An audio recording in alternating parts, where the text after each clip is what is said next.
Assalamualaikum warahmatullahi wabarakatuh. Perkenalkan, nama saya Raditya Zaki Maulana. Saya Muhammad Iqbal Pratama. Di sini kami akan menjelaskan tentang apa itu pencemaran tanah yang diakibatkan oleh pertambangan.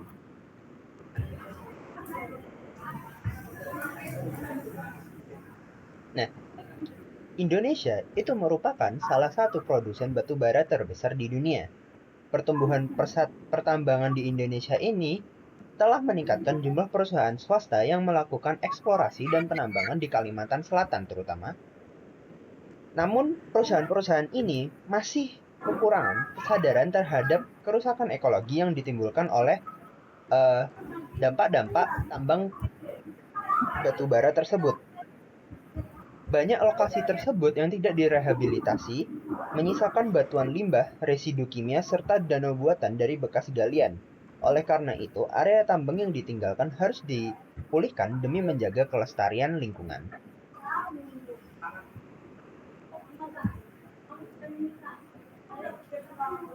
Selanjutnya, apa itu pencemaran tanah? Pencemaran tanah adalah kontaminasi atau degradasi permukaan tanah akibat aktivitas manusia. Hal ini terjadi ketika limbah, bahan kimia, atau zat berbahaya dibuang secara tidak tepat atau digunakan secara berlebihan, sehingga merusak tanah dan ekosistem. Dalam pertambangan, pencemaran tanah merujuk pada kerusakan lingkungan akibat aktivitas ekstraksi, di mana tanah, vegetasi, dan ekosistem rusak oleh limbah serta residu kimia. Selanjutnya, silakan Radit. Nah, terima kasih. Dampak kepada lingkungan oleh pertambangan, itu pertambangan batu bara itu dapat merusak vegetasi tanah sekitarnya, menghancurkan profil genetik tanah, dan habitat satwa dan ekosistem. Di Kalimantan Selatan sendiri, lubang tambang yang besar dalam menjadi sumber pencemaran tanah karena tidak dapat ditimbun kembali. Lubang tersebut berubah menjadi danau buatan dengan tingkat keasaman yang tinggi dan berbahaya. Pertambangan batu bara juga menghasilkan gas metana yang berpotensi menjadi gas rumah kaca. Selain itu, erosi merupakan dampak signifikan karena meningkatkan laju pengikisan tanah di muara sungai.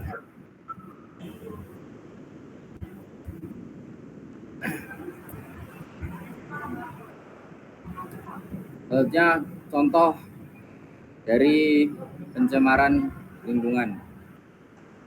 Limbah tambang mengandung logam berbahaya seperti tembaga, timbal, merkuri, seng, dan arsenik yang berbahaya bagi makhluk hidup. Limbah ini mencemari tanah secara serius karena zat beracun, logam berat, dan bahan kimia berbahaya dapat terserap ke dalam tanah, merusak kesuburannya.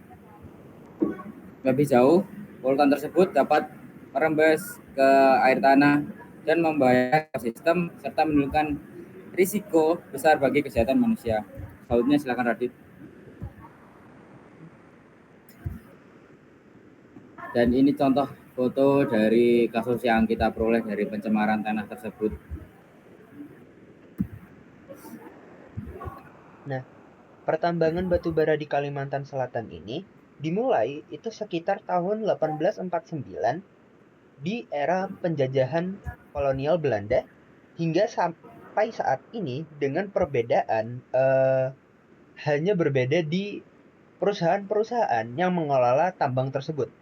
Nah, tambang pertama tersebut itu dinamakan Oranje Nassau, diambil dari nama keluarga kerajaan Belanda yang berkuasa saat itu.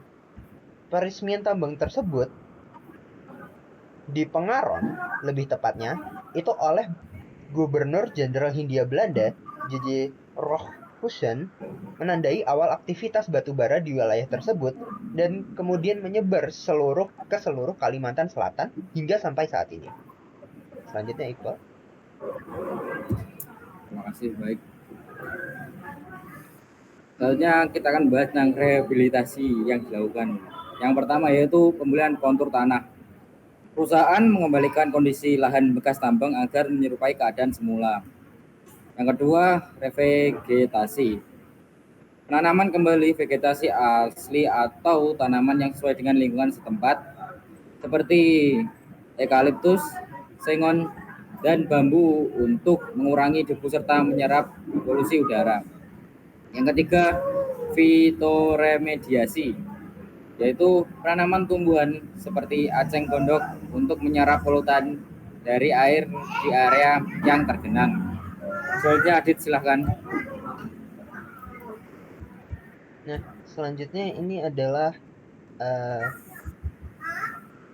konklusi dari kami, di mana menurut kami penanganan pencemaran tanah yang sudah dilakukan oleh perusahaan, terutama yang kami ambil contohnya itu di Desa Serongga, itu sebenarnya belum efektif. Upaya itu memang sudah dilakukan, tetapi implementasinya lemah dan dipengaruhi korupsi dan lemahnya penegakan hukum serta prioritas ekonomi. Tingkat efektivitasnya itu sebenarnya sekitar 50% berdasarkan data gabungan yang kami dapatkan. Rekomendasi kami itu pengawasan itu lebih ketat oleh Kementerian Lingkungan Hidup dan Kementerian Kehutanan. Keterlibatan masyarakat juga harus ditinggikan, serta sanksi yang lebih tegas jika tidak dilakukan oleh para perusahaan. Nah, untuk perbaikan perlu dorongan tindakan hukum melalui lembaga bantuan hukum atau audiensi serta Gubernur Kalimantan Selatan. Selanjutnya ini ada beberapa data dan kira-kira perbandingan yang kami dapatkan. Lanjut, Pak. Ini beberapa positif aspek yang kami dapatkan dan lawannya. Sudah?